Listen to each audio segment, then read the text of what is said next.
BTV ఇది మీ TV. స్వాతంత్రం వచ్చి 70 సంవత్సరాల కాలం అవుతుంది.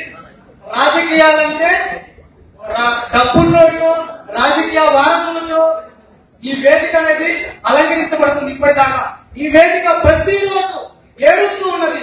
ఇలాంటి సోమరపతులకు దద్దమ్మలకు ఏంటి అభివృద్ధి చేయడం వాళ్ళకి నేను ఎందుకు అవకాశం ఇస్తున్నానని ప్రతిరోజు ఏడుస్తున్నాను. వీటన్నింటికి వినూత్నంగా సమకాల రాజకీయాలపై పోరాడడానికి మన జనసేన అధ్యక్షుడు పవన్ కళ్యాణ్ గారు కులాలకు అతీతంగా, మతాలకు అతీతంగా, రాజకీయాలకు అతీతంగా, లింగ భేద ఏమీ లేకుండా ప్రతి ఒక్కరికి నువ్వు ఎక్కడి నుంచి వచ్చావు, ఏం చేస్తున్నావు తెలుసు, నీలో టాలెంట్ ఉందా నువ్వు నిరూపించుకో అని ఈ వేదికను అలంకరించి ఈ రోజు ప్రజా సమస్యల పైన పోరాడడానికి ప్రతి ఒక్కరికి ఈ వేదికను అలంకరించడానికి అవకాశం ఇచ్చారు. నేను ఒక రైతు కుటుంబం నుంచి వచ్చాను, ఒక రైతు బిడ్డగా వచ్చా. నాకు ఈ రోజు ఇక్కడ మాట్లాడడానికి అవకాశం కల్పించానంటే అది పవన్ కళ్యాణ్ వల్ల జరిగింది. ఈ రోజు ఈ స్టేజ్ చాలా సంతోషంగా నిద్రపోతుంది. ఇలా ఒక మంచి వాళ్ళకి ఇచ్చాను, సోమరపతిలో ఇవ్వలేదు. నేను ఒక రైతు బిడ్డగా వచ్చాను, రైతుల కష్టాల గురించి చెప్పాలనుకుంటున్నా. ఈ రోజు రుణమాఫీ గురించి చెప్తున్నారు. నా భుజ కందాలపైన మోసి నేను ప్రతి రైతు రుణమాఫీ నేను తీరుతానని 2014లో ముఖ్యమంత్రి గారు ప్రమాణం చేశారు. కానీ ఈ రోజుకి జరగలేదు. 3 విడతలు, 4 విడతలు, 5 విడతలు అంతా చేస్తారు. కానీ ఇప్పటికీ సగం సగంగా జరుగుతూ ఎంతో మంది రైతులు ఇంకా రాలేదేమో అని బ్యాంకు వాళ్ళు రోజు ఫోన్ చేసి మీరు కట్టకపోతే మిమ్మల్ని తీసుకెళ్లి కోర్టులో వేస్తాము, అది చేస్తాను. నేను అనుభవించా, నేను ఒక రైతు బిడ్డ కనిపించా. మా నాన్నగారు 4 సంవత్సరాలకు ముందు వ్యవసాయం చేయడానికి పొలంకి వెళ్లి సాయంత్రం తిరిగి రాలేక అక్కడే దుర్మరణం పాలయ్యారు.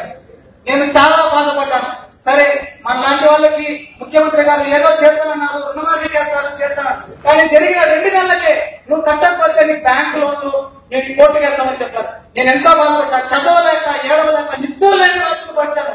కానీ పవన్ కళ్యాణ్ గారు ఈయన చేస్తే మన జీవితాలు బాగుపడతాయి, ఇలాంటి రైతులు కుటుంబాలన్నీ బాగుపడతాయి, నిరుద్యోగ సమస్యలన్నీ పోతాయని చెప్పడంతో నేను ఆయనకి జైకొండి చేస్తే ఈ రోజు ఆయన అభివృద్ధి చేస్తాడు, ఆయనకి చాలా ఏళ్ళ ఎక్స్పీరియన్స్ ఉంది, ఖచ్చితంగా మన రాష్ట్రాన్ని అభివృద్ధి చేస్తాడు, కొత్తగా విభజించబడింది అనుకున్నాం.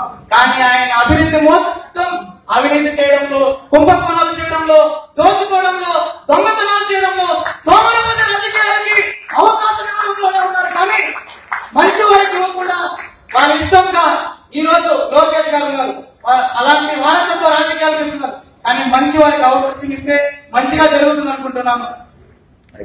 ప్రజా సమస్యల పైన పోరాటానికి ప్రజాక్షేత్రంలో పవన్ కళ్యాణ్ గారు చేసిన ఈ మహాయజ్ఞంలో నేను పోరాటానికి, నేను ఆయన వెంట నడవడానికి సిద్ధంగా ఉన్నా. ఈ కట్టే కాలాలకు జనసేనలోనే ఉంటా, జనసేనతో ఉంటా, ప్రజా సమస్యలపై పోరాటం. నాతో మీరు ఎందరో కలిసి వస్తారో అంటే మనం ఈ గుళ్ళు పట్టిన ప్రజ రాజకీయాన్ని మార్చడానికి మనం జనసేన వైపు నడుద్దాం. 2019లో మన రాజ్యాన్ని నడిపిద్దాం. నేను ఫైనల్గా ఒకటి ప్రతిజ్ఞ చేయాలనుకుంటున్నా.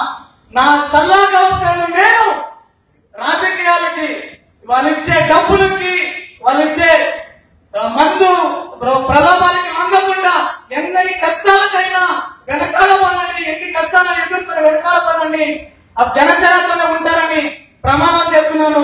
ఈ కట్టె కాలం వరకు జనసేనతోనే ఉంటా. నాతో ప్రతి ఒక్కరు నడవండి. పవన్ కళ్యాణ్ గారు మనలాంటి రైతులకి, మనలాంటి చేనేత కార్మికులకి, మనలాంటి చిన్న కుటుంబంలో, పేద కుటుంబం నుంచి వచ్చిన ప్రతి ఒక్కరికి ఆయన అవకాశం ఇస్తారు. ఈ రోజు నేను ఇక్కడ మాట్లాడుతున్నంటే ఆయన ఇచ్చిన నాకు అవకాశం. సో మీరందరూ ఇలాగే ప్రతి ఒక్కరు ఆయన వెనక నడిచి మనకు మంచి రాజకీయానికి శ్రీకారం చుట్టాలని మనస్ఫూర్తిగా కోరుకుంటున్నాను. ముఖ్యంగా లాస్ట్ ఒక్క చిన్న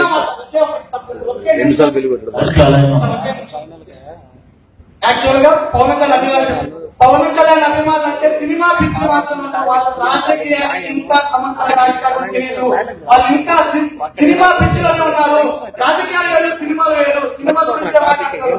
దయచేసి సినిమా అభిమానులు మార్చకండి. కొంతమంది చెప్తారు మెగా అభిమానులు మాకు అవసరం లేదు, వేరే అనుమానం నాకు వస్తుంది. నేను పుట్టినప్పటి నుంచి చిరంజీవి గారి వీరామని ప్రతి వరకు వీరామని ఆయనకి, కానీ పాలిటిక్స్ లో పవన్ కళ్యాణ్ గారు చేసిన మంచిదానికి ఆయనకి ఆ వెంట నిలబడుతున్నాను. జీవితాంతో ఆయనే ఉంటాను, ఆయన వెంటే నేను నిలబడతాను. సో ప్రతి ఒక్కరిని మీకు గనక ఈ వీడియో నచ్చినట్లయితే మన ఫ్రెండ్స్ అందరికీ షేర్ చేయండి. మీ బీటీవీని సబ్స్క్రైబ్ చేయండి ప్లీజ్. బీటీవీ, ఇది మీ టీవీ.